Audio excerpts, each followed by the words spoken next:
Hey guys, and welcome to the video. This is a big one. I'm excited to get started. Today we're going to be introducing the concept of container orchestration through Kubernetes. If that sounds intimidating, don't worry. I'll try and boil it down as much as I can so you can get the basics. This is going to be part one of a three-part series. In this video, we'll be taking a look at the roles of the master and worker nodes, how they talk to each other and to other containers, and what are some of the best practices to use when running an app or container on a Kubernetes cluster. But before we begin, make sure to leave a thumbs up on this video and also make sure to subscribe. Less than 1% of my viewers are subscribed to my channel. Like I said before, I have 2 more Kubernetes videos in the pipeline, and if you aren't subscribed to the channel, you aren't going to get a notification when I put those out, so please just do it, it's free. Okay, now we can dive into the good stuff. If you're not familiar with the concept of Kubernetes, let me break it down for you. Before we used containerization such as Docker containers, we relied on running our apps, websites, and services on virtual machines. Now, technically there's nothing wrong with this except for the fact that managing 6 virtual machines can be very tedious, especially when it comes to updating and deploying new versions of the app or software. Docker containers have pretty much done away with the need for super beefy VMs, and they allow companies to update code and containers pretty seamlessly and without much downtime. Kubernetes further simplifies the management side of things. In essence, Kubernetes is a container orchestration platform. It knows when and where to deploy Docker containers. It knows how to roll updates out without breaking the app or code. It knows how to load balance traffic so that one server is not hit hard. It cuts down on cost because containers are run in pods, which can run on any virtual machine node. It just works. There are 2 types of machines that make Kubernetes work. Instead of using the term virtual machine, Kubernetes calls them nodes. In a Kubernetes cluster, we have master nodes and worker nodes. The master nodes call all the shots, and the worker nodes deliver the results. The master is made up of a few different things. We have the API server, the scheduler, the controller, and the etcd. The API server is how we talk to the master. It's kind of our gateway into the cluster. The scheduler is the smarts behind the deployments, which we'll talk about in a minute. The controller dictates the rules when it comes to running containers and pods, and the etcd is the brain of the entire operation. Sounds pretty straightforward, right? Next we have the worker nodes, which have a container runtime. In most cases that would be Docker. A kubelet, which is what connects our node to our cluster. And the nodes have pods running on them. The pods have containers running inside them. Think of the pods as the environment for our container to run in. Now, Kubernetes cluster can have as many masters and as many workers as we want. Most of the time, only if you're needed, however.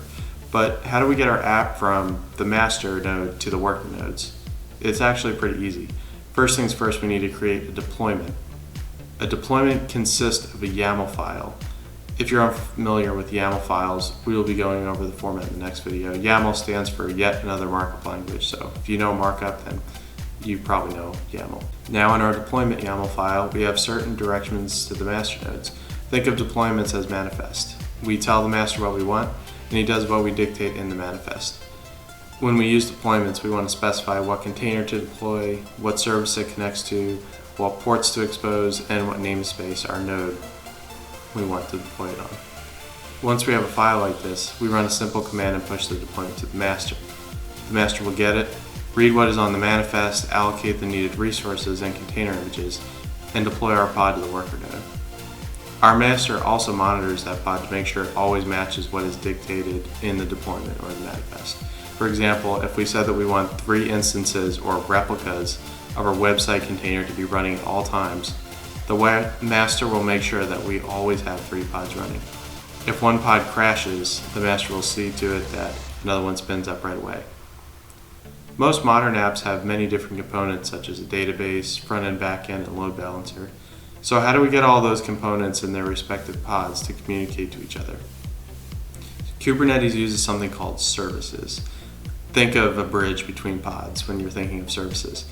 They allow pods to communicate with each other. In the example here, we see 2 services, a database service and a node port service. Each service serves a purpose and is controlled by the master. Organization is key when it comes to Kubernetes. Instead of organizing resources by machines, we organize by namespaces. Namespaces are tags added to pods in order to group them together. In a namespace, you can have secrets, config maps, services, and you can even segregate users and developers.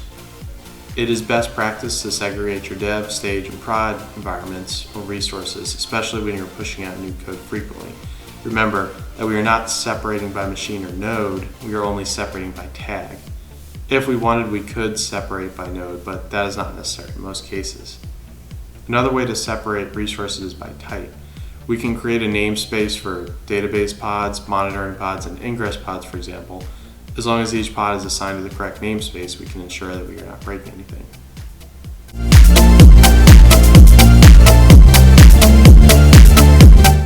Well, that's all for this video. In the next video, part 2, we will actually be creating a Kubernetes cluster on Linode. I have a link in this description for $100 credit, so make sure to prepare and get your account set up today. Thanks for watching, and I'll see you for part 2. Peace.